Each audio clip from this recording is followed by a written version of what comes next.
quick word about Glenn Hoddle, Mike, because we keep saying this must be the last chance for Hoddle, who really never quite has performed for England as well as he does for Tottenham. Let's just see this throw first. This is Gary Stevens.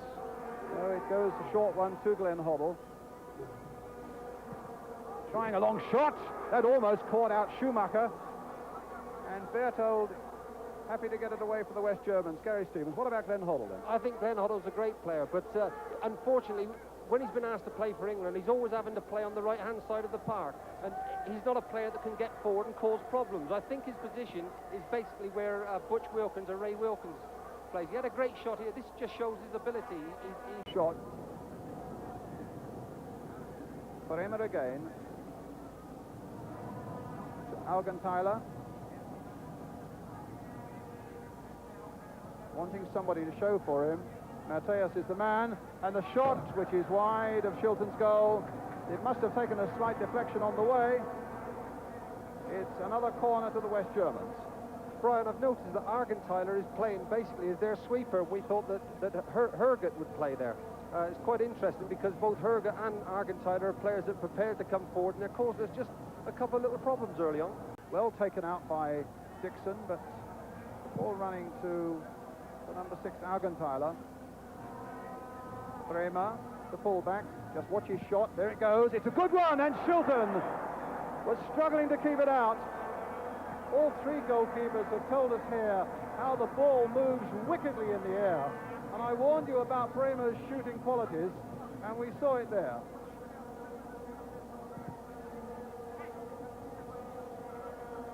Well, it's a throw which Kenny Sansom will take for England.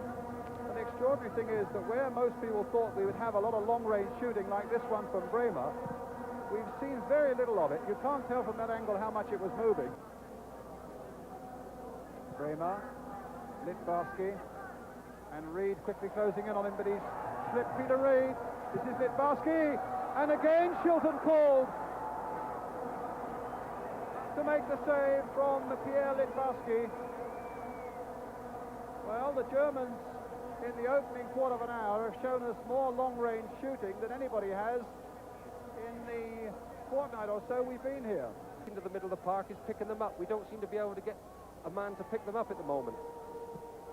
Butcher, the long ball, the sort of ball that Dixon likes if he can get to that byline. He crosses it in, and Lineker was almost in there, and Schumacher was stretched to the limit, and England get a corner. Good run there by Dixon. Really just the sort of ball he likes, and he thinks that Hoddle is the sort of man who can play it for him. Did well there, Kerry Dixon. Well taken by Waddle. Here in England again. Hoddle's gone away on the right. Waddle seeking to find him and does so. Crossed in again for Waddle. The flag stays down and Lineker's in there. And England close to getting on the score sheet again, but still 0-0. 26 minutes gone. Just over the top. What about that one, Mike? It's been a great start for England. We've been so positive today, and not like the Mexico game where we seem to be a shambles. We've got far more shape. Glenn Hoddle was far more positive, and he's looking a very good player. Here he's had a great shot again. It's just a little bit lower, and it would have flew in. And now a break on for the West Germans. Matthäus. Oh, and he's gone past Gary Stevens. Litbarski in a bit of space on the far side. Matthäus is still there. Still with Litbarski, and the shot is saved by Shilton. And England really caught out there as the Germans made a move from one end of the field to the other. And for the third time in the game, Shilton has had a powerful shot to save.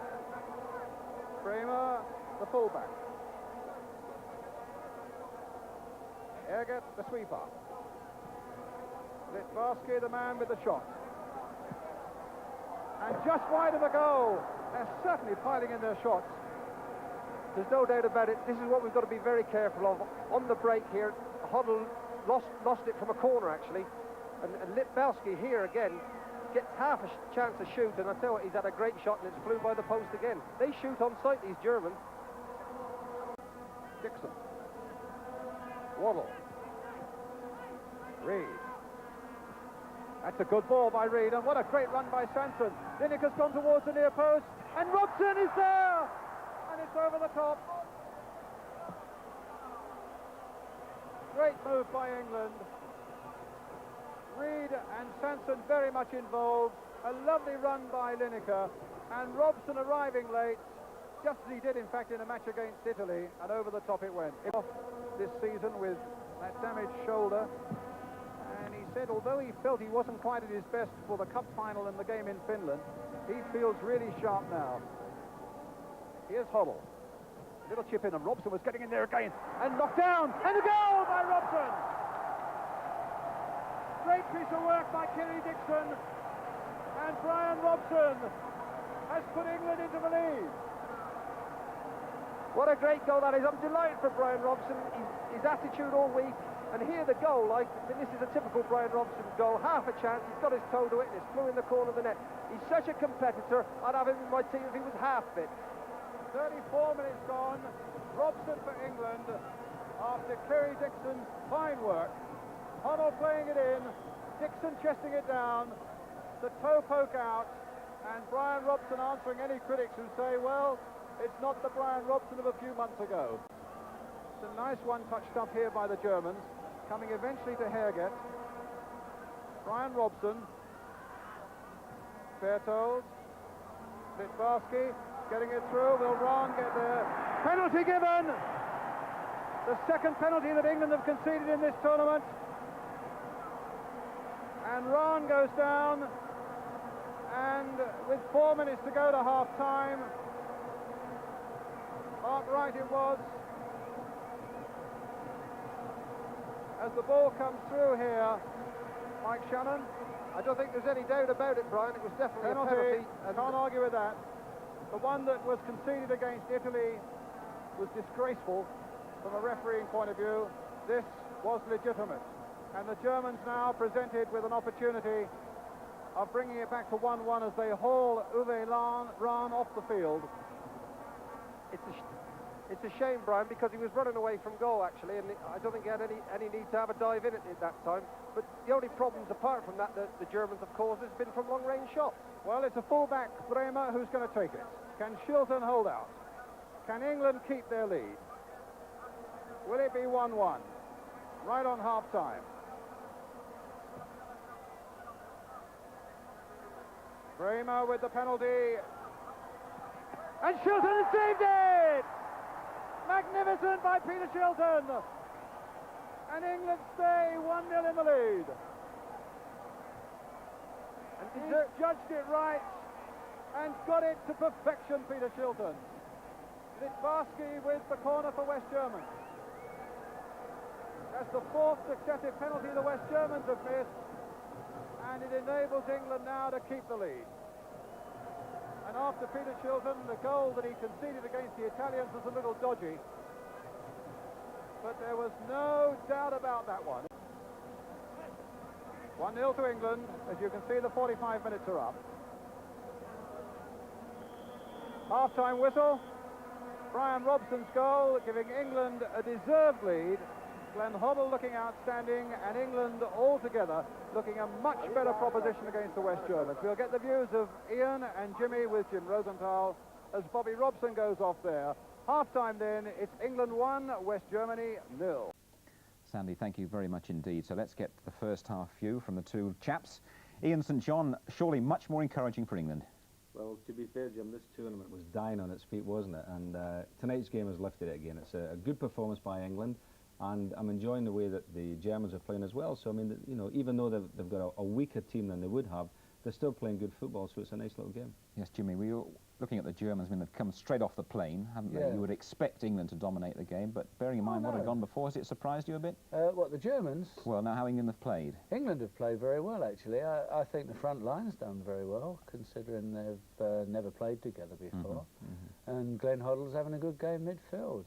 He's spraying it about, and all in all, England are looking good, although, as Ian says, so are the Germans. I mean, if Shilton hadn't been in form, England could have been in a little bit of trouble, because the Germans have been banging in some shots, haven't they? Well, you talk about that. Little Litvarsky early on got in a tremendous shot, which Peter Shilton did really well to get his body behind, because the West Germans obviously come to Mexico and said, listen, we're going to have a go from outside the area. Well, that's obviously the plan for the evening, you know, and anything at all around 20, 30, 40 yards even, you know, they're having a bash at goal. They hammered it, didn't they? But the good thing as well is that England have also you know, cottoned on at last. Yes. And guys like Glenn Hoddle who can smack a ball. Says Mick Shannon says the Germans shoot on sight. So. Yes. And he should know. He should you know, know. because he was Yeah, in the well, war. he was old enough. Yeah. Yes, he might live to regret that one. I don't think Bryan Robson will live to regret his goal, though, because poor Bryan, he's been having a bad time, as we've been saying. Sign of a great player, though, Jim, is that is a fellow who just gets in. Here's Glenn Hoddle, and it's a great ball. England have been missing this just recently, but it's a lovely probing ball forward. A nice touchdown by Kerry Dixon, and there's Bryan, gets his foot in, and it's beautifully tucked away. And I think that's a sign of a great player, because he has missed 2 or 3 real dingers, hasn't he, lately? But to keep going in there, you see, to keep going in and committing yourself. The sign of a very good professional. Peter Shilton. Great professional. Nobody questions Peter Shilton's sort of professionalism, and he, right at the end, saved England, really, when it looked as though it was going to be 1-1 at half-time, with a really good save. Well, Greavesy actually was given 2-1. He was. Shilton was going to save it, and it was a super save. You were very confident, Jim. I don't know why. Why were you so confident? I don't know. I just had that feeling, and funny enough, nobody in the studio took the odds, either because they agree with me or they're all too tight to have a bet. I don't know what, Jim. Good. OK, it's looking good for England at the moment. It is. We'll be right back in just a couple of minutes' time. And if you're just joining us, England are a goal up against West Germany at half-time in the Aztec Stadium in Mexico City. The second half live still to come, but both teams still down in the cool of the dressing room. It gives us a chance, Ian and Jimmy, to have a look at that shot from Litbarski that we were talking about. A terrific effort from just outside the penalty area that Peter Shilton did really well to get his body behind. He did. But, you know, we were saying that the Germans have obviously had that very much in mind. You know, and Beckenbauer has said anywhere, you know, near that penalty area, let's have a pop at goal. Sure, that's right. He is a good little player, Litbarski, isn't he? Yes. Marvellous little player. Yeah. And he's floating around all over the place. He's very hard to tie down. But, I mean, not only him, there was 1 or 2 have had shots. Would you expect, Jimmy, if the Germans are jet-lagged and are tired and haven't had the acclimatisation that England have had, would you expect England to overrun them in the second half? I don't know. Interesting theory, this, Jim. We were discussing it beforehand, wasn't we? I think players that have been out there a while probably get to think about it, about this rarefied air, and maybe it plays on their minds a bit. The Germans having just arrived, it's quite possible that they haven't given it a thought, really. And I think a lot of it is psychological, and we'll just have to see whether the Germans do flag or not. Yeah, and you were also saying that there's not many people in that stadium taking up the air, is Well, there isn't many. Look, if they all breathe in at once, it'll get a bit more rarefied, though, but here comes the referee. We've got a good chance now to have another look at the England goal that I don't think we can see too often from a different angle. Well, Glenn's passing, I think, has been terrific, and I'm delighted for him, because he's the one player in England I think has got that type of ability. And there's Bryan Robson, who again, as a midfield player, attacking midfield player, is the best in the business. And it's great to see him a minute after making a terrible boob. He's back in there and scoring a goal. And you'll notice that England were onside there, Jimmy, because playing against the Germans, you're very rarely offside.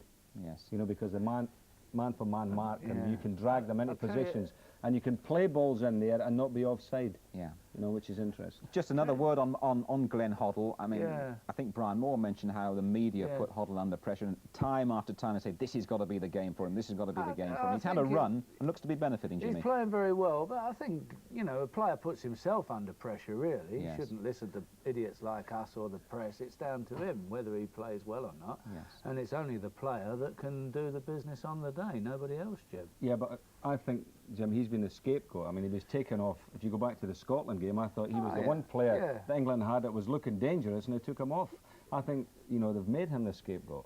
Well, it's Klaus Augenthaler on the ball for them at the moment.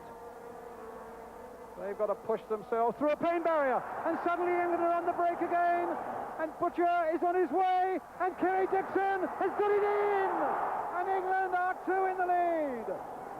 His first goal for England, Kerry Dixon, after 36 in a season for Chelsea, after a great break by Butcher, after a mistake by the Germans.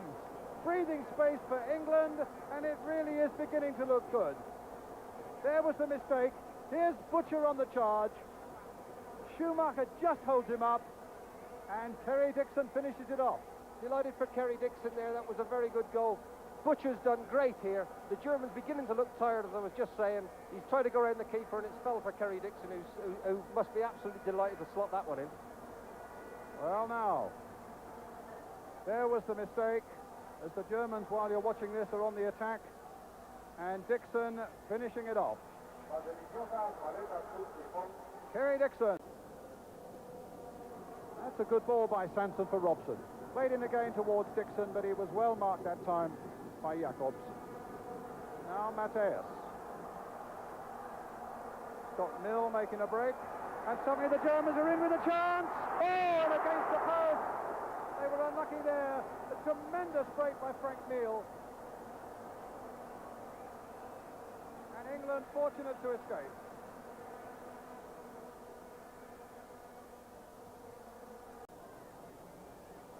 The big Bayern Munich defender taking an age to get this kick taken. Now Argenthaler with it. Through the wall and saved by Shilton. He's in really good form today. Struck beautifully. The wall was lined up well. And Shilton's handling secure. Having saved the substitution, and with John Barnes coming on up front, there's a little bit of adjustment had to go on. But here's Barnes in possession. Getting some support from Reed, and a lovely little ball played by Peter Reed. Urging Barnes to get down that touchline. Find the cross in towards Kerry Dixon! Oh, a beautiful goal! A genuine Dixon goal that Chelsea fans know so well from a pinpoint cross from John Barnes. What a glorious sight for England. After Reed had played a lovely ball down the line, and there's big Kerry Dixon. England 3-0 in the lead. It was a great header on the far post. Typical Kerry Dixon goal. I'm delighted for him. He's had a great game, and it's been a tremendous performance. I was just saying they're taking it easy. This is unbelievable, Brian. What a great way for Kerry Dixon to top off a magnificent season. Here come the West Germans again, though, with Herget the substitute. Here's Hummel. Played on for Waddle. Touched on by Waddle beautifully. Dixon's in the middle waiting. Barnes is coming up fast. It could be John Barnes. Oh, and he couldn't get past Schumacher. And we were within an ace of getting the fourth. Oh, look at Bobby Robson. He wanted that fourth goal. Well, and not such good news from Iceland for Scotland and Wales. Spain have now gone 2-1 into the lead as Sanson plays it forward, and Robson's on the break. He's onside. Can it be the fourth? Schumacher's there again, and England get a corner. Nice picture. Look at that. Good spirit. That man Bryan Robson's unbelievable. He's got three And here. I think Robson is hurt, though, while we look at that. 0. 2 by Kerry Dixon, 1 in the first half by Bryan Robson. All Bracewell. Sanson's right up there. Good position and a good ball played by Bracewell. Barnes waiting there. Gets the header in! Just wide!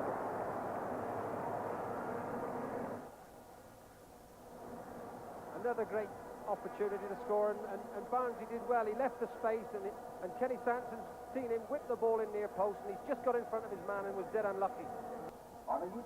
Free kick. Oh, and it's taken well. It's thus on the far side, with Neal waiting in the middle. And run! Just past. They're still looking dangerous, Mike, aren't they? Well, they are. I mean, they are a good side, Brian. You know, I think we're taking credit away from them. Here, they've got away. Kenny Sanson got caught daydreaming a little bit, and ran, should have scored on the far post. I'm glad it didn't go in, because Peter Shilton's had a magnificent game. Everything that's been hit on him is stuck in his. West Germans. Thus, the final whistle now is an offside flag. The final whistle now can only be a matter of seconds away. And there it is. England have won by 3 goals to 0. 2 by Kerry Dixon, 1 by Bryan Robson. A magnificent penalty save by Peter Shilton in the first half. And an overall England performance that Bobby Robson and those of you at home can be proud of.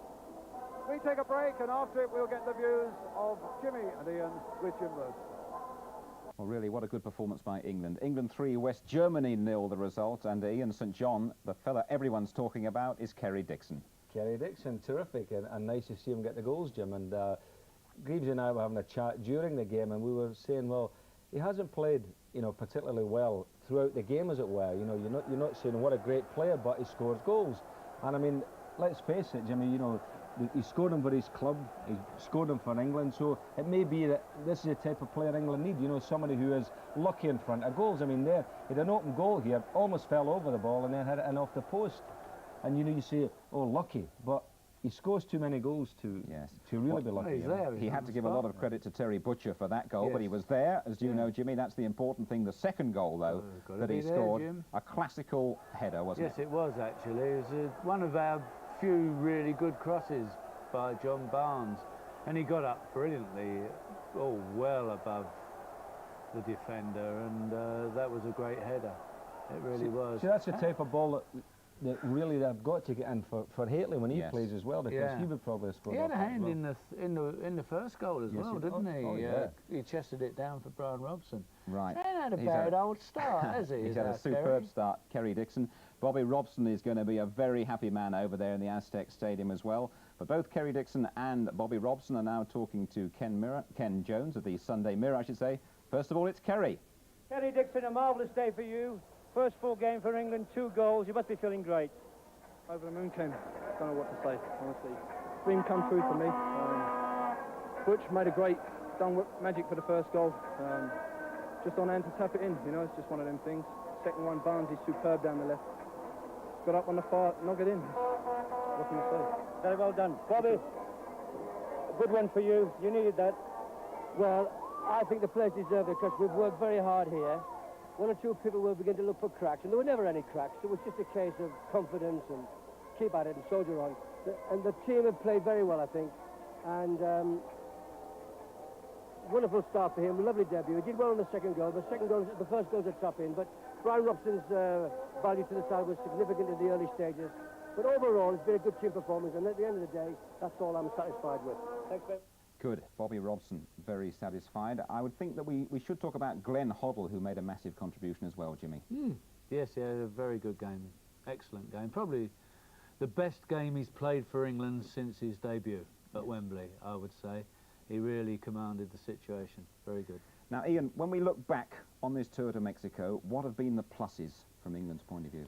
Well, the pluses really, I think, all happened tonight, because in the other two games, the Mexico game you can forget. The Italian game, I didn't think England played too well either. And I thought the new man, Lineker, was it Mick called him? No, Len Aker. Len Aker played very well. For me, Trevor Francis has been built up in this trip in the 2 games he played by a lot of the media, including our people, as having had a good tour. Well, I don't think so, Jim. I think he's been very negative. There's nothing really happened from him. He's looked good, he's flattered, nothing happened. Tonight, at least the boys up in front made things happen. Got him well. You know? I think Gary Stevens, who had his first cap out there, has played 3 outstanding games. And Peter Reid. And Peter Reid coming in, you know. Yeah. So there's been a few pluses. Right. And a few minuses. Yes, but you would say, finally, Jimmy, that Kerry Dixon, is he in the team to stay? Well, I don't know. It's a very difficult one. It gives Bryan Robson a problem, doesn't it? Because he's got Mark Hateley, who's the same type of player. Yes. But in Kerry's words, it's magic mustard, and we're all over the moon. Gives Bobby Robson a little problem as well. Anyway, thanks for your contributions tonight. Now, there's been that very important